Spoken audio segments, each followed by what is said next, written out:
Tough road game, sell out. They've done a really good job here. Coach Gates has done a great job kind of reinvigorating the program, the fan base. They played an exciting style. People came to watch it. They were fortunate they couldn't make a three tonight. It certainly helped our defense out, them not being able to make shots. But I thought they didn't quit. They scrapped. They played hard. Give our guys a lot of credit because I thought we played hard for the majority of the game and, took care of the ball. Big point of emphasis coming in. Missouri's number one in the country in turnover rate on defense. So we had 11 turnovers in the game. And if you look like Mark Sears, Brandon Miller, 33 minutes plus, each. Almost played 70 minutes combined. Only had one turnover between the two of them. I think it was Brandon's there at the end of the first half. So our guys have been doing what we're asking them to do for the most part. I thought we could have done a little better job on the glass. So again, you got to give Missouri a ton of credit. Without Kobe Brown, they didn't really get killed on the glass as much as I thought we could have done to them. They got too many old boards there in the second half. But the way they play, you kind of got to play smaller. So Clowney got a lot of minutes at the 5. Charles didn't play as much. Charles one of our better rebounders. So, but it's a tough road game. Road games aren't easy to come by. The crowd was great. So give our guys a lot of credit for playing as hard as they did on the road. Start on Zoom with Nick Kelly. Yeah, Nate, Mark started a little bit slow shooting-wise, but then he kept pushing through that and did well for you guys. So what about his mindset helps him succeed in terms of his scrappiness? Yeah, he had 8 rebounds tonight. He ended up winning the hard hat deal with the blue collar, so he played real. Hey, my fault. He almost did. Stretch ended up getting it. Stretch had 14 rebounds, but I thought he was tough. He didn't shoot it particularly well tonight, but still played hard. He was a plus 35 when he was in the game. For us to win by 21 and we're plus 35 when he's in, obviously he's making an impact outside of just making threes. So that's what I talked to him about. I thought the Vanderbilt game, the 2 early fouls, kind of put him in a little bit of a passive mindset. Like, you can't play that way. He had 2 fouls in the first 3 minutes. He finished the game with 2 fouls. Like I said, you got to stay aggressive whether you get fouls or not. I'm not a coach that's going to sit guys with 2 fouls. Analytically, it makes no sense. You're going to play the amount of minutes you play and pick up fouls when you pick up fouls. So I'm not going to sit you with 2. We pulled him out for a little bit, put him right back in. I thought he was passive, though, at Vanderbilt, and I thought tonight he stayed super aggressive, got into it on defense, attacked the rim. He always shoots free throws really well. He went 8 of 9 at the line and found different ways to score outside of just making threes. Joey Blackwell. Hey, Coach, after the week y'all had, how proud of you are you of the guys and just the resiliency they've shown through this week to get 2 wins on the road? Yeah, really proud.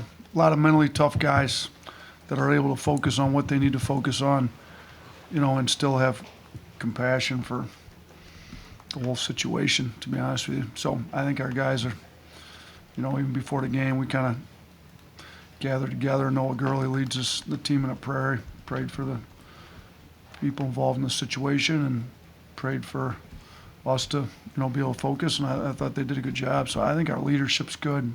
Noah Gurley has been great.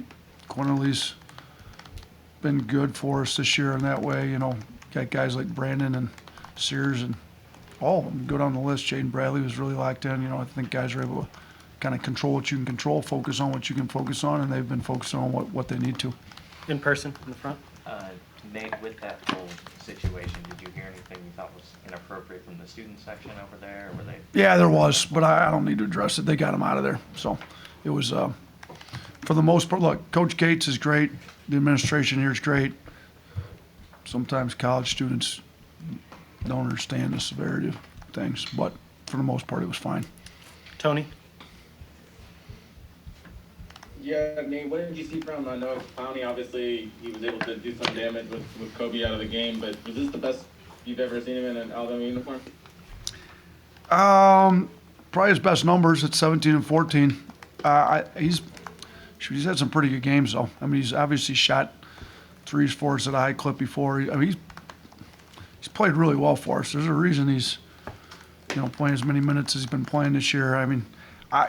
He missed a few at the rims that I thought he normally would have made or could have made, but he's playing heavy minutes. Probably got a little tired, was chasing guards around out there with us switching so much stuff. So, I thought he did a decent job at the free throw line. He's been struggling with the line a little bit, even though I think in high school he was a great free throw shooter. So, going 5 of 7 at the line, having 17 and 14 is a pretty good night for him.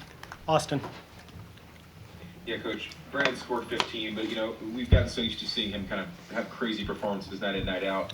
When he's not always, on his game on offense, what does it mean that your team can still win by 21 points on the road against the Missouri team? Yeah, I think it shows our depth. We've got different guys step up.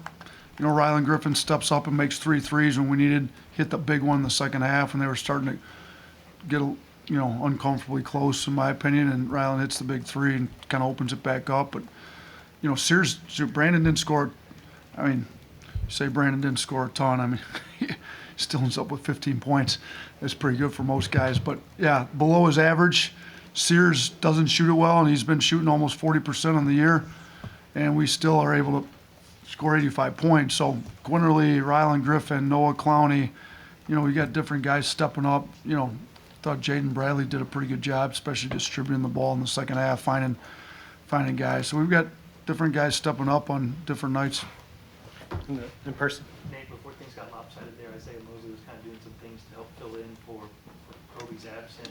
This is the most he's played this season. What's your impression on what he could do in this league if he's able to kind of build on? Yeah, so we anticipate, once we heard Kobe wasn't going to play, we as a staff said, Mosley's going to try to really be super aggressive tonight. And we knew him, even before he got here.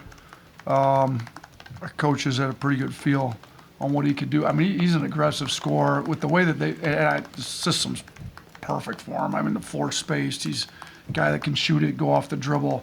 I think the more reps he gets, he didn't shoot it well from 3, but with the floor spaced the way they space it, when he went 8 and 9 from 2, I mean, it's pretty impressive shooting, to be honest with you. So we didn't do a very good job. I did think we forced him into some tough threes, and he's a guy that's going to be aggressive. He's going to take some tough shots, but he can make tough shots too. So I don't see him in practice, but I know he's an aggressive player. So I think he can give them another scoring option outside of just Kobe, and they'll have to figure. They do a great job on offense here. I mean, at one point they were number 1 in the country in offensive efficiency, and they were ahead of us. And today, I don't know where it all stands now, but he's definitely another weapon. I'm sure they'll figure out how to use the 2 of those guys pretty well together. 2 more. Mason. Oh. Not only was this the first game where Rylan Griffin made 3 threes in a single game, he's also made 2 or more in 3 consecutive games. What is it like kind of seeing his play kind of progress and get more comfortable, especially during SEC play? He's a freshman that's coming along. He's getting more and more comfortable. We need him to get better on defense. But offensively, he's starting to get his confidence back. I mean, he really shot it well all summer. And I think he's figuring out where his shot's going to come. He's getting his feet set. He's spending time in the gym. I expect him to go in when he takes them. And shoot, he was 3 of 6 tonight. So, if we can keep getting him 6-day looks, I think he can go 3 of 6, 3 of 7, 4 of 8 or something like that. Because I think he can really shoot it. I think he's going to be good in our system moving forward, too. Last one, Charlie. Yeah, Coach, we saw Namari get in the game. I know he only played about 5 minutes, but just how good was that, and how have you seen him kind of come along this week? You know what?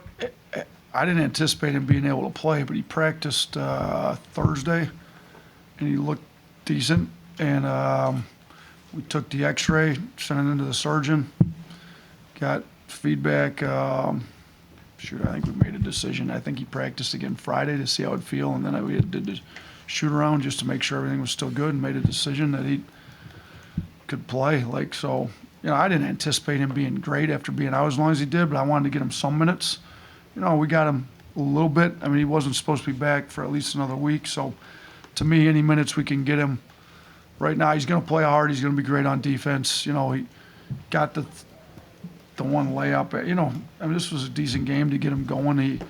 We got out in transition a little bit, but I anticipate him getting back pretty quick. I mean, he's a hard-playing kid that is going to be great for us on defense. He makes open shots. He's going to be another guy where if Sears or Brandon are struggling, he can make open shots, kind of like Rylan did for us tonight.